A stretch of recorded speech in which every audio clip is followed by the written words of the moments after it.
you the name our Lord Jesus Christ.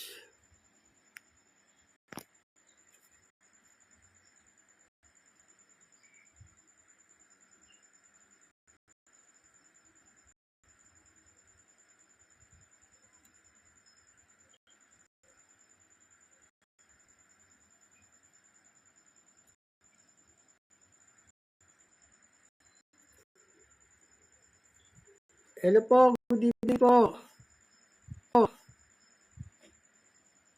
Peace be with you the name our Lord Jesus Christ. Our topic for tonight, our Lord Jesus Christ is the only teacher. And then turn back to the wills of God. Our topic,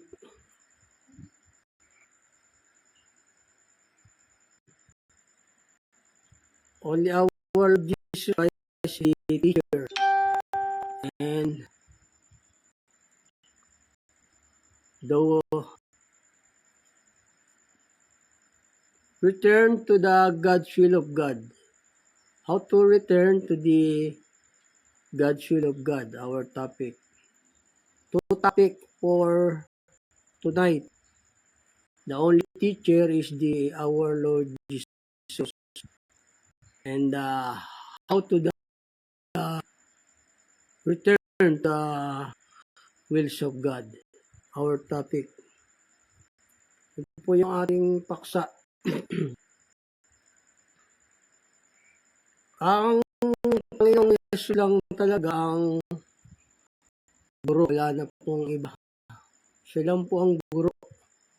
Saka kung paano ang pagbabalik sa Diyos. Pagbabalik loob sa Panginoong Diyos. Yun po yung ating paksa. Ang Panginoong Yesus talaga ang nagtuturo ng Ebanghelyo. Ginagamit lang tayo ng Diyos. God using human being.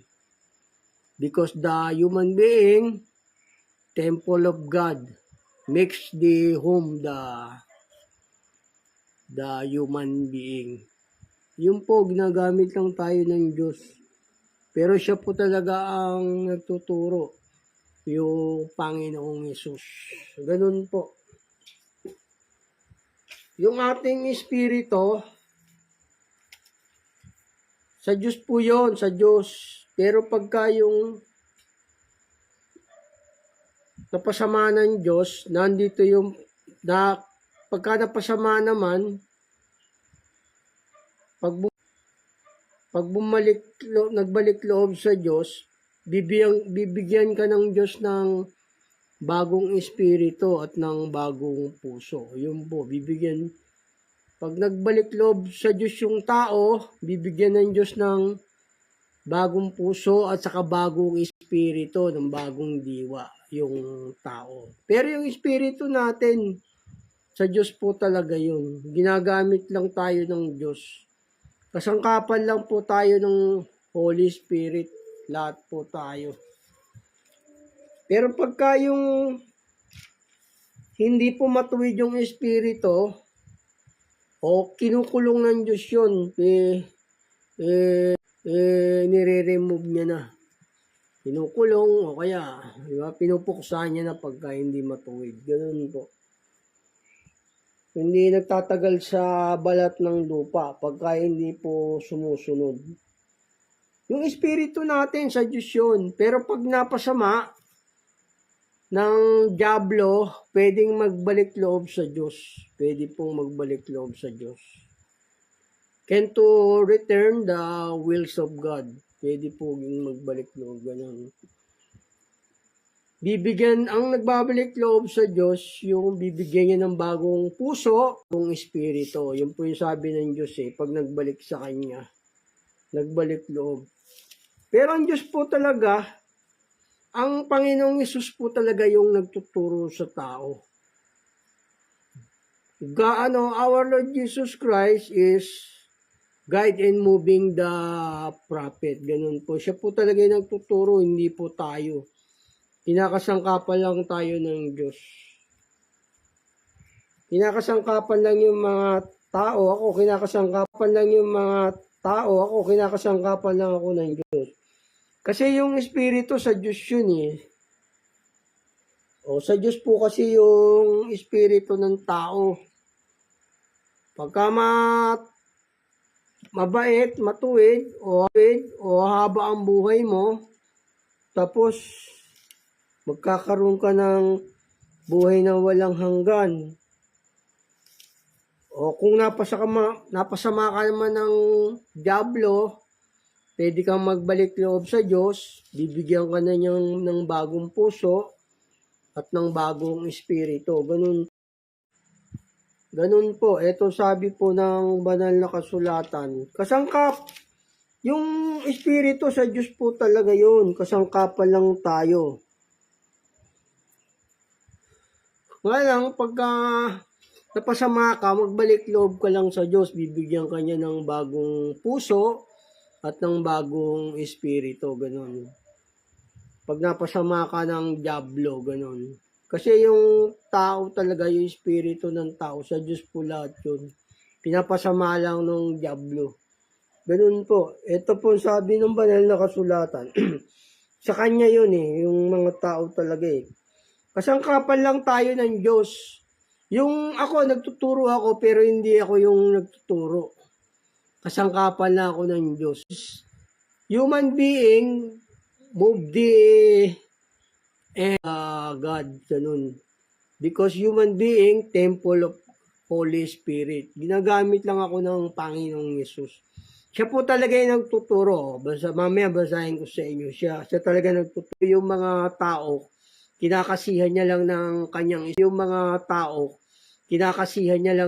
kanyang espiritu, ganun. God is moved make house the human being, the prophet, ganun po. Pero siya po talaga yung nagtuturo. Kasi yung tayo, kasangkapan lang tayo ng Diyos. Ito sabi ng banal na kasulatan dito. Sa may ikalawang Timoteo 2:20. Datapot sa isang malaking bahay ay hindi lamang may mga sisidlang ginto at pilak, kundi mayroon din namang kahoy at lupa. At ang iba'y sa ikapupuri, at ang iba'y sa ikasisirang puri. Ayun o. Yung iba sa ikapupuri, saka ikasisirang puri. Ganun po. Kung sino man nga ay malinis sa alinman sa mga ito, ay magiging sidlang ikapupuri na pinakabanal. Marapat gamitin na may-ari na handa sa lahat ng gawang mabuti. Yun, ginagamit lang tayo ng Diyos lahat. Ganun, ginagamit lang tayo. Pagka napasama ka ng dyablo, dahil wala ka pang alam sa aral, pwede kang magbalik loob sa Diyos, tapos bibigyan tayo ng Diyos na puso at saka ng panibagong espiritu. Ganun, pag nagbalik loob sa Diyos. Pero ang nagtuturo yung Panginoong Yesus, kasi yung katawan ng tao, templo ng Diyos. Sino ba nagtetemplo sa atin? Yung Panginoong Yesus lang. Hindi naman yung Ama nagtetemplo sa tao eh. Dahil kasi siya yung bumila na pong iba. Ayan o, eto sabi rito, kasi meron dito na napapasama yung tao, pwede kang magbalik loob sa Diyos. Ito kasi napasama ng tao yung sanlibutan, di ba? Yung hindi sa kanyang kalooban, kundi dun sa sumakop sa kanya, ganun. Pero pwedeng magbalik loob sa Diyos yung tao para bibigyan niya ng bagong espiritu at ng bagong puso. Ganun po. Yung sabi ng Diyos eh. Ito po sabi sa Roma. Sa Roma 8:19, sapagkat ang maningas na pagmimithi ng buong nilalang ay naghihintay ng pagkahayag ng mga anak ng Diyos, sapagkat ang walang kabuluhan, hindi sa kanyang kalooban, kundi dahil doon sa sumakop sa kanya sa pag-asa. Ayun, sinasakop kasi tayo ng dyablo kaya napapasama tayo eh. Kaya tinuturuan tayo ng Panginoong Yesus na magbalik loob para bibigyan niya tayo ng bagong puso at ng bagong diwa. Ganun, no? Na ang buong nilalang naman ay magiging laya mula sa pagkaalipin ng kabulukan. Sa kalayaang maluwalhating mga anak ng Diyos, ayun, no? Ganun po, pwede pong, kasi nasakop tayo ng Diablo eh. Hindi na, dahil wala pa tayong kaalaman dati, di ba? O, kung magbabalik loob sa Diyos naman, bibigyan tayo ng Diyos ng bagong puso, ng bagong espiritu. Babaguhin niya tayo, ganun. Babaguhin. Kailangan mag-aaral lang ng salita ng Diyos, tapos papabaptize. Yun po, ito, sinakop ng hindi sa kanyang kalooban, sabi rito, kundi yung sumakop sa kanya sa pag-asa. Ito, basahin ko sa inyo muli. Sapagkat ang maningas na pag-imiti ng buong nilalang ay naghihintay ng paghahayag ng mga anak ng Diyos. Sapagkat ang buong nilalang ay nasakop ng kawalang kabuluhan, kundi dahil doon sa sumakop sa kanya, sa pag-asa, ayun, nananakop yung Diablo eh. Eto, mag-aaral tayo para hindi tayo paalipin ng Diablo. Sabi nga ng Diyos, di ba? O, labanan niyo yung Diablo, siya tataka sa inyo. Ayun, ito, kaya yun, ito. Na ang buong nilalang naman ay magiging laya mula sa pagkaalipin ng kabulukan. Bibigyan tayo ng Diyos ng Espiritu o ng kanyang babaguhin tayo ng Diyos. Bibigyan tayo ng bagong espiritu at ng bagong puso. Ganun po, kailangan magbalik loob. Pero siya po yung nagtuturo, yung Panginoong Yesus. Siya po lang talaga, wala na pong iba. Siya lang po yung nagbabahay sa tao, yung Panginoong Yesus. Ito po, yung espiritu ng tao sa Diyos talaga yun no? Bumabalik sa Diyos yung espiritu ng tao, sabi rito. Pero pwedeng baguhin ng Diyos yun kung magbabalik ka. Kasi, pag nagbalik loob, ito sabi ng Diyos, ng banal na kasulatan, yung espiritu ng tao sa Diyos yun. Kaya nga tayo templo ng Diyos eh. Bigyan tayo ng Diyos ng espiritu, no? Pero pwede niyang baguhin yun. Di ba, babaguhin niya, bibigyan niya ng bagong espiritu at ng bagong puso. Kasi nasakop tayo ng Diablo nung wala pa tayong kaalaman sa aral ng Diyos. Kaya sabi ng Diyos, di ba, pasakop kayo sa Diyos, dapat magsisalangsang kayo sa Diablo, siya tatakas sa inyo. Labanan yun ang Panginoong Diyos. So, ganun, para tumakas siya. Mag-aral tayo ng salita ng Diyos, tapos susunod tayo sa kanyang mga utos. Ganun po. Ito, yung espiritu sa Diyos talaga, ito. Kasi bumabalik sa kanya yung espiritu Ngayon, espiritu natin. Pero pwedeng baguhin ng Diyos yun. Kung napasama ka ng Diablo, bibigyan kanya ng bagong puso at ng bagong espiritu. Ganun po. Sabi ng Diyos yun sa Biblia. Mamaya basahin ko sa inyo. Ito po sa sa Ecclesiastes 12, sa 7, kasi sa Diyos talaga yung espiritu Bago ang panaling pilak ay mapatid, o ang mangkok na ginto ay mabasag, o ang banga ay mabasag sa bukal, o ang gulong ay masira sa balon, at ang alabok ay mauwi sa lupa, gaya ng una. At ang diwa ay babalik sa Diyos na nagbigay sa kanya. O yun, ang diwa, yung binigay ng Diyos na espiritu, babalik sa kanya yun. Ganun.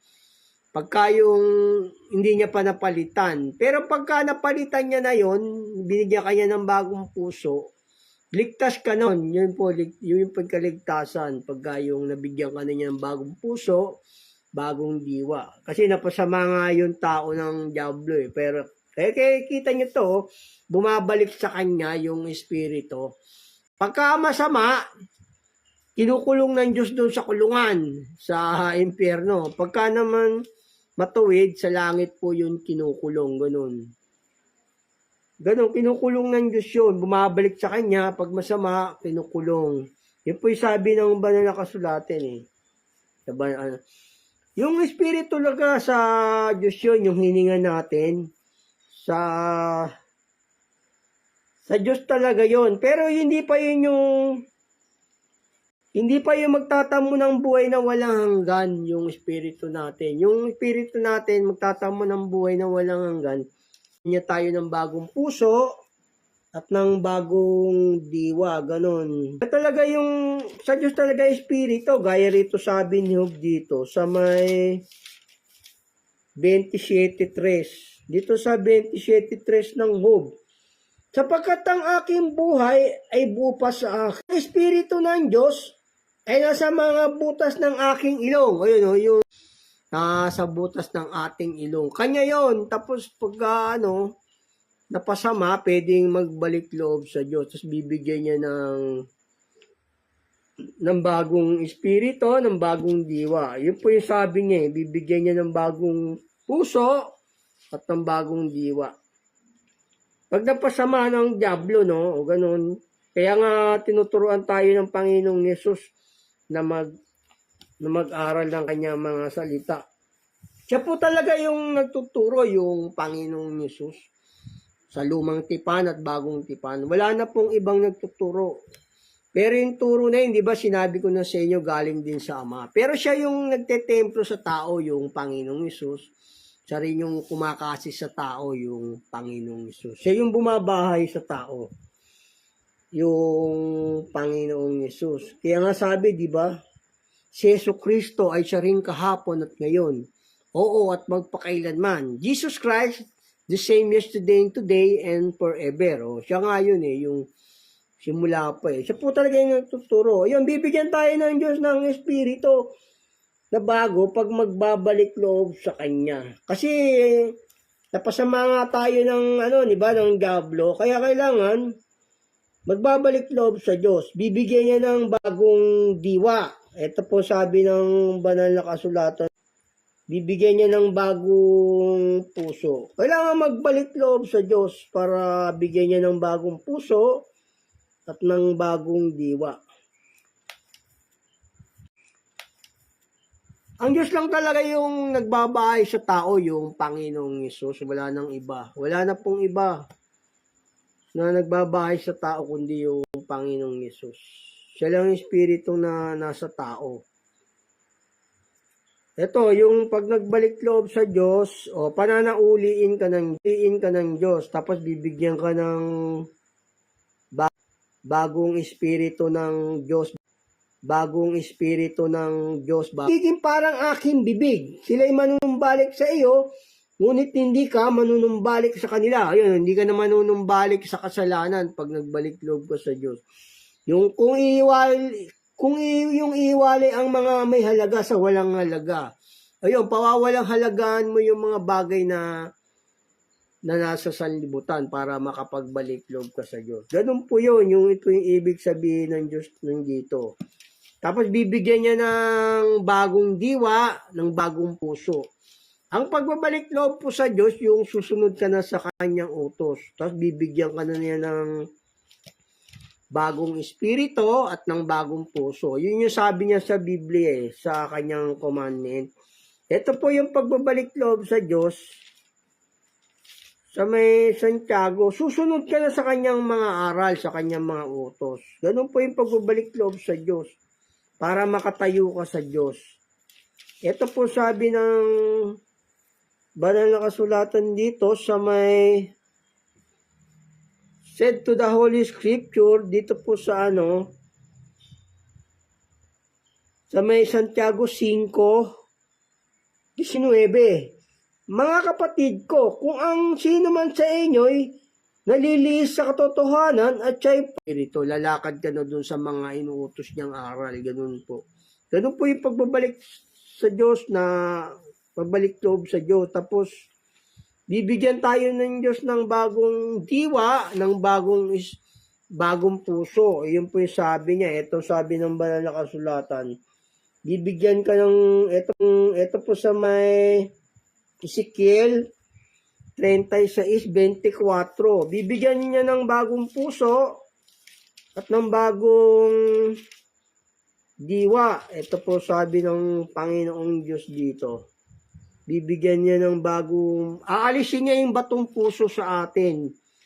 Ito sabi ng pag nagbalik loob to, ito sabi ng Panginoon dito sa may sa may Ezekiel 26, bibigyan ko naman kayo ng batong puso.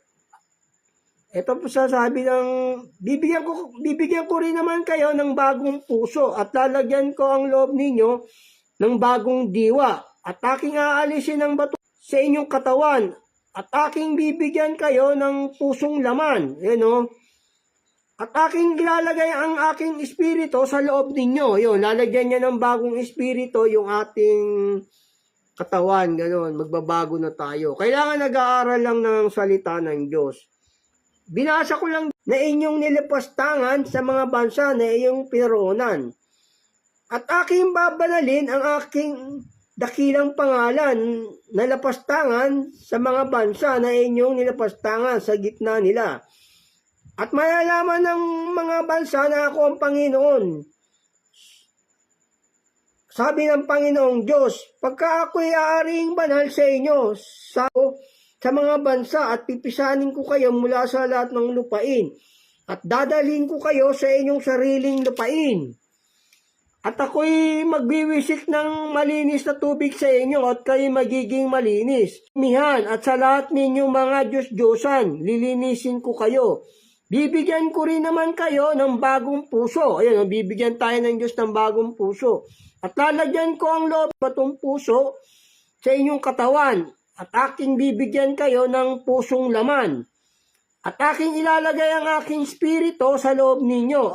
At pakakanin ko kayo ng ayon sa aking mga palatuntunan at inyong iingatan ang aking mga katulan at isasagawa. At kayo'y magsisitahan sa lupain ay binibigay ko sa inyong mga magulang at kayo'y magiging aking bayan. At ako'y magiging inyong Diyos. Ayun, pag nagbalik loob sa Diyos, yun, bibigyan niya ng bagong puso at ng bagong diwa sa loob. Ganun. Pero kanya yung espiritu kasi pag namatay yung tao, bumabalik sa Diyos yung espiritu, di ba? Pag mabait, sa langit kinukulong. Pagka naman masama, sa impyerno, ganun. Tapos pag mabait ka, nagbalik loob ka na sa Diyos, mahaba yung buhay mo, bibigyan ka ng Diyos ng mahabang buhay. Ganun po yun. Ganun po yung Diyos. Pero yung Panginoong Hesus na talaga, di ba, nagtuturo, kasangkapan lang tayo ng Diyos para, kasi yung ating espiritu sa Diyos talaga yan kasangkapan lang niya tayo Yung espiritu natin ngayon dito, yung 17, ito sa Ezekiel 11:17. Kaya't inyong sabihin, ganitong sabi ng Panginoong Diyos, aking pipisanin kayo mula sa bayan at titipunin ko kayo sa mga lupain na inyong pinangalatan at aking ibibigay sa inyo ang lupain ng Israel at sila'y magsisiparoon at kanilang aalisin at ang lahat ng kasuklam-suklam niyaon mula roon. At aking bibigyan sila ng isang puso at aking lalagyan ng bagong diwa ang loob ninyo. Yun, bibigyan niya ng bagong diwa at puso pag nagbalik loob sa Diyos. Sa kanilang laman at aking bibigyan sila ng magsilakad sa aking mga palatuntunan at ganapin ang aking mga katulan at isagawa at sila'y magiging aking bayan at ako'y magiging kanilang Diyos. Ayun, magiging Diyos ka niya. Magiging Diyos mo siya pag nagbalik loob ka. At bibigyan tayo ng Diyos ng bagong puso, ng bagong diwa. Tapos yun, nagsasauli ng kaluluwa. Ayun, hindi niya babawiin yung kaluluwa mo. Yung pagka nagbalik loob ka sa Diyos.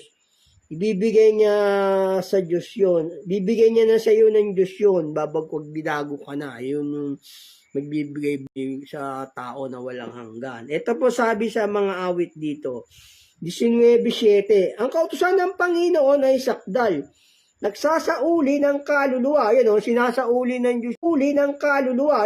Sinasauli ng Diyos yung kaluluwa. Hindi niya binabawi.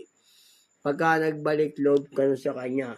Ang patotoo ng Panginoon ay tunay na nagpapapantas sangal. O yun, nagpapapantas sangal, nagpapatalino yung utos ng Diyos. Ayun, bibigyan ka na. Kaya nga yung dulmalangin si David dito, sabi ni Haring David dito, wag mong bawiin ang yung Espiritu Santong ibinigay sa akin. Yun, hindi nababawiin ng Diyos yun pag nagbalik loob ka na sa Kanya. Tapos, bibigyan tayo ng Diyos ng bagong pusong laman at saka bagong espiritu. Yun po yung sabi niya, di ba? Pag nagbalik loob sa Diyos yun, kasi napasama nga tayo nung wala pa tayong kaalaman sa Diyos nun di ba? Napasama tayo ng dyablo. Kaya mag-aral tayo para malabanan natin yung dyablo. Ito, sa katunayan, na binibigyan talaga ng Diyos ng bagong espiritu at puso yung tao. Pwede diyang bigyan yun, babaguhin yung mind mo, ganun. Ito sabi gaya nito ni David, nung nanalangin si David, sabi niya rito, wag mong bawiin yung Santong Espiritu na ibinigay. Ang yung Santong Espiritu sa akin, hindi niya babawiin na yon. Ibalik mo sa akin ang kagalakan ng iyong pagliligtas. At alalayan ako ng kusang espiritu. Yon, yung binibigay niya na, hindi niya binabawi na yon. Pagka yung nagbalik loob ka, bibigyan ka niya ng panibagong puso at ng panibagong diwa. Ganon, di ba? Yun po yung sabi niya, di ba, sa Ezekiel 36.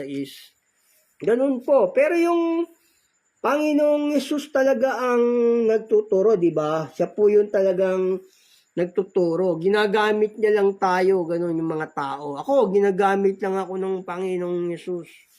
Pero siya talaga yung nagtuturo. Ito po sabi ng banal na kasulatan. Ayun, pag nagbalik loob, ito naman yung natin, yung ang Panginoong Yesus talaga yung nagtuturo. Ito po sabi ng banal na kasulatan dito. Sa may Kawikaan, ito po sabi ng banal na kasulatan dito sa Kawikaan. Kawikaan 1:20. Ito, siya po talaga yung nagtuturo, yung Panginoong Yesus. Kinakasihan niya lang yung mga propeta niya, gaya ko, kinakasihan lang ako ng Diyos. God make home to me. For the move to God, to the preach the gospel. Ganun. Ginagamit lang po ako ng Diyos. Ito po sabi pero siya talaga yung nagtuturo, yung Panginoong Yesus talaga. Hindi po yung Ama, kundi yung Panginoong Yesus. Siya lang yung nagbabahay sa tao, yung Panginoong Yesus. Ito po yung sabi ng Kawikaan 1:20. Karunungan ay humihiyaw, di ba? Pwede po yung karunungan humihiyaw. Kundi yung tao yon, yung kinakasihan niya lang yung tao, ganun. Kasi yung karunungan, di ba, kaalaman yun is a wisdom, is the knowledge, karunungan. Yun po yung humihiyaw. Hindi naman pwedeng humiyaw Sabihin, tao yon na kinakasihan niya. Ganun po. Hindi po yung tao yon na kinakasihan niya. Siya po yung nagtuturo. Basahin ko sa inyo muli para maintindihan nyo. Karunungan ay humihiyaw na malakas sa langsangan. Kanyang inilalakas ang kanyang tinig sa mga luwal na dako. Siya humihiyaw sa mga pangulong dako na pinaglilipunan sa pasukan ng mga sabayan, sa kanyang binibigkas ang kanyang mga salita. Yung karunungan, yung Panginoon, masa tao lang siya. Sabi nga, kung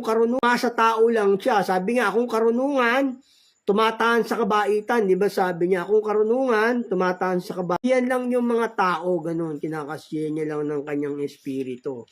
Ito sabi ng banal na kasulatan. Kasi yung karunungan, yun yung Panginoong Yesus, siya yung karunungan. Tumataan lang siya sa tao. Ito po sabi ng banal na kasulatan dito. Pwede bang humiyaw yung karunungan? Sabihin tao yun na Panginoong Yesus. Siya po talaga yung nagtuturo. Ginagamit niya lang po yung tao para sa preach ng kanyang mga salita. Ganun po, ginagamit lang yung tao ng salita. Ganun po, ginagamit lang yung tao ng Panginoong Hesus, ng Diyos. Ginagamit lang tayo ng mag-ama,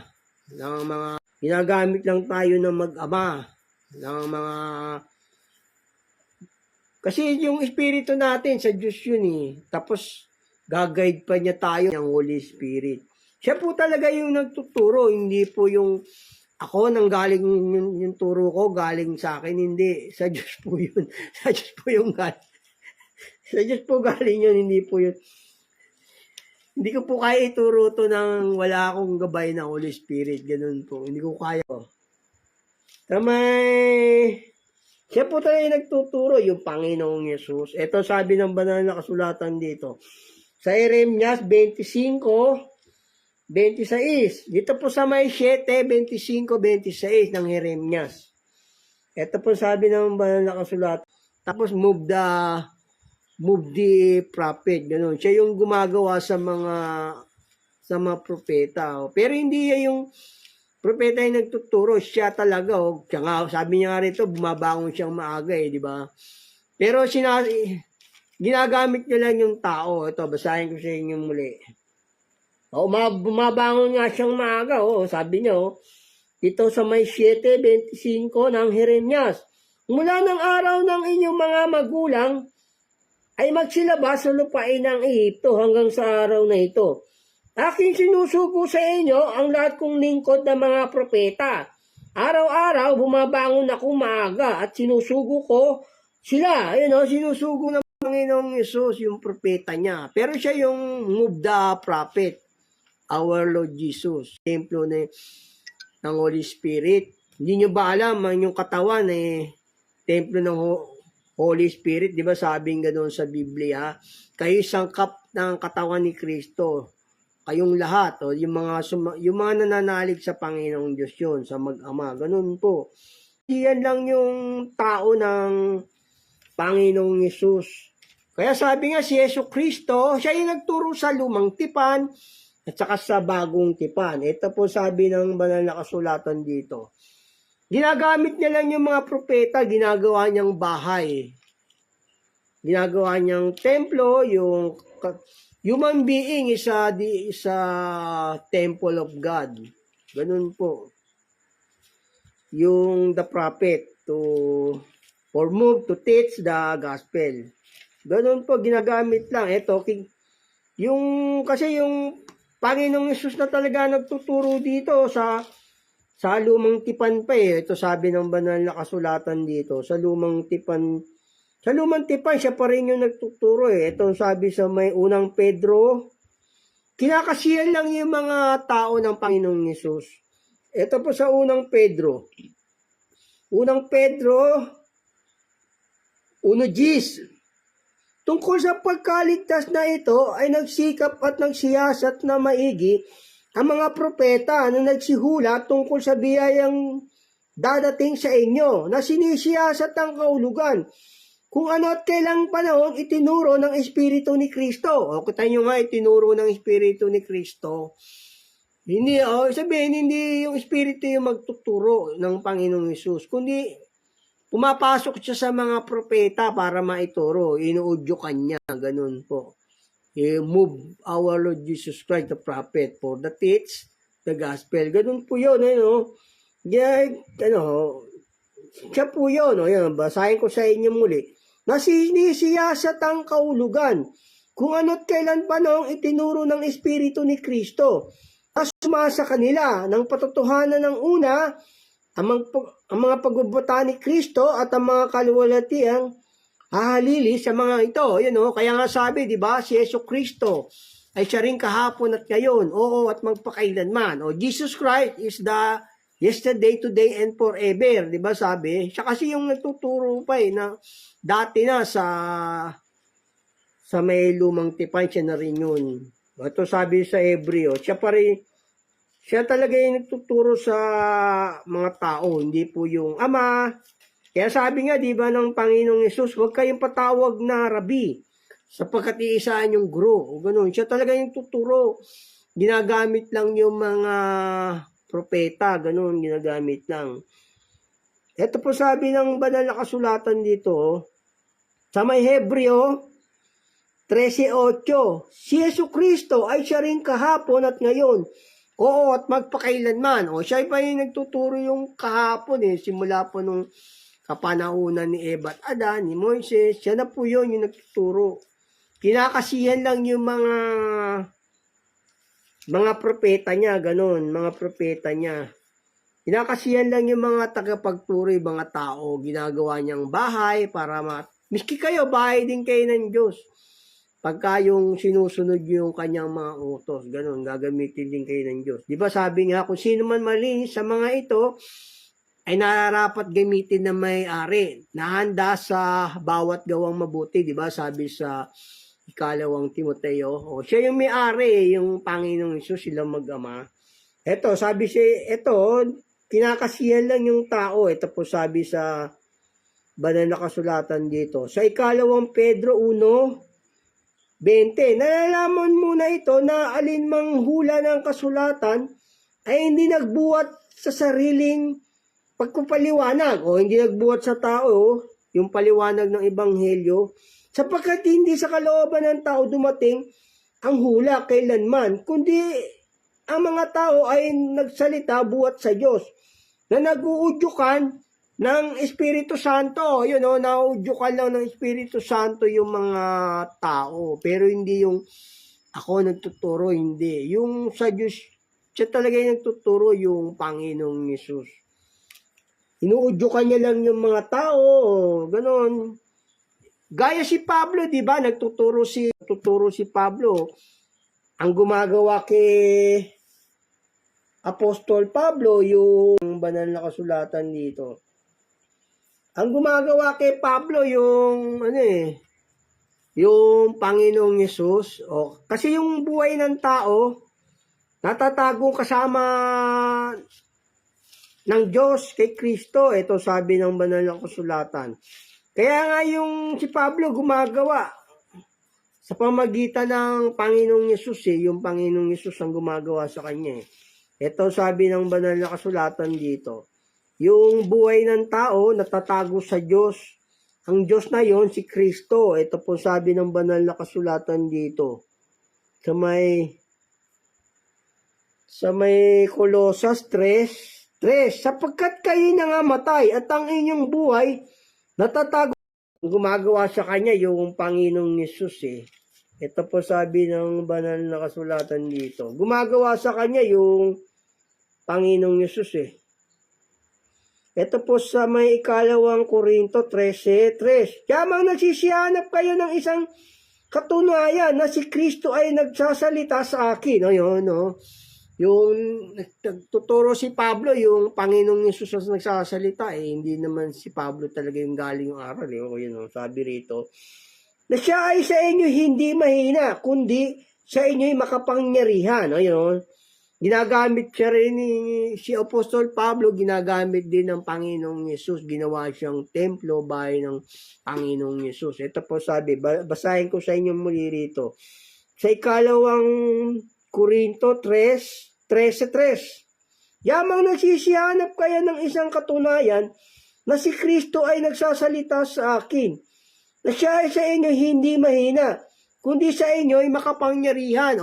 Siya yung ang gumagawa sa kay Pablo, yung Panginoong Hesus. Siya po yung talagang nagtuturo. Wala na pong nagtuturong ng Ebanghelyo, kundi yung Panginoong Hesus. Ginagamit niya lang yung mga tao, yung mga propeta, ganun.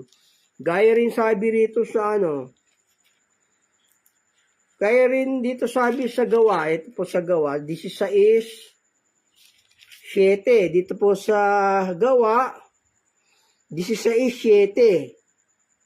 At nang sila ay magsidating sa tapat ng Misya ay pinagsikapan nilang magsipasok sa Bitanya at hindi sila tinutulan ng Espiritu ni Jesus. Tanyo nga, hindi sila tinutulan ng Espiritu ni Jesus. Kaya nga yung Panginoong Hesus ang gumagawa sa tao.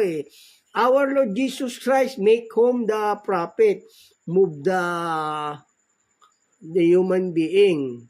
Ginagawa niyang templo, kinakasiyan lang yung tao para maipangaral yung salita. Pero yung nagtuturo talaga yung Panginoong Hesus. Ganun po. Diba sabi niya, kung karunungan ay tumataan sa kabaitan. Yung karunungan na yun, yung Panginoong Yesus po yun. Siya po yung karunungan. Ito, basahin ko sa nagbabahay siya sa mga tao. Siya po talaga yun. Hindi po yung ito yung karunungan, yung Panginoong Yesus yun. Ito, sabi ng banal na kasulatan. Dito po sa may unang Korinto 2:6, gayemay nagsasalita kami sa karunungan sa mga may gulang, bagamat hindi ng karunungan ng sanlibutan ito o ng may kapanga ito'y nauwi sa wala.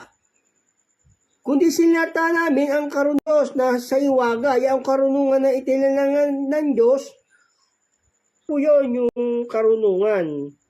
Di sana ipinako sa krus, ang Panginoon ng kalwalatian. Yun, siya po yung talaga nagtuturo, yung Panginoong Yesus.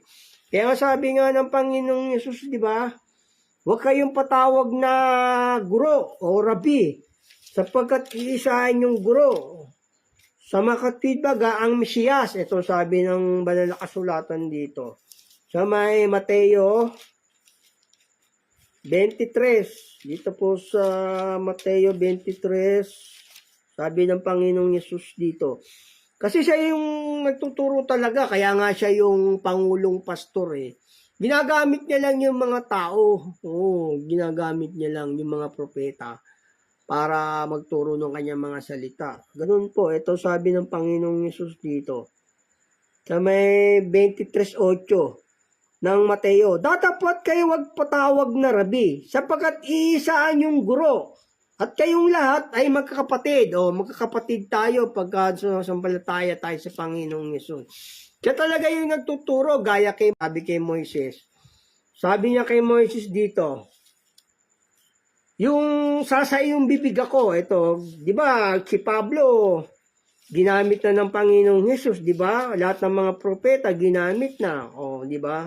Ito si Moises, ginamit din, sabi ng Diyos dito, ako'y sasay yung bibig. O, siya talaga yung nagtuturo, yung Panginoong Yesus wala na pong ibang guro sa lumang tipan at bagong tipan. Only our Lord Jesus Christ, the Rabbi, the teacher. Ganun po. Ito sabi ng banal na kasulatan dito. Sa Exodo 4:11. At sinabi ng Panginoon, sino ang gumawa ng bibig ng tao? Sinong gumawa ng pipi o ng bingi o may paningin o bulag sa tao? Hindi baga ako ang Panginoon? Ngayon nga, yumaon ka at ako'y isa sa iyong bibig at ituturo ko sa iyo kung anong iyong sasalitain. Ayun o, tinuturuan lang ng Diyos kung ano yung sasalitain, sasabihin sa yung mga propetang ginagamit niya.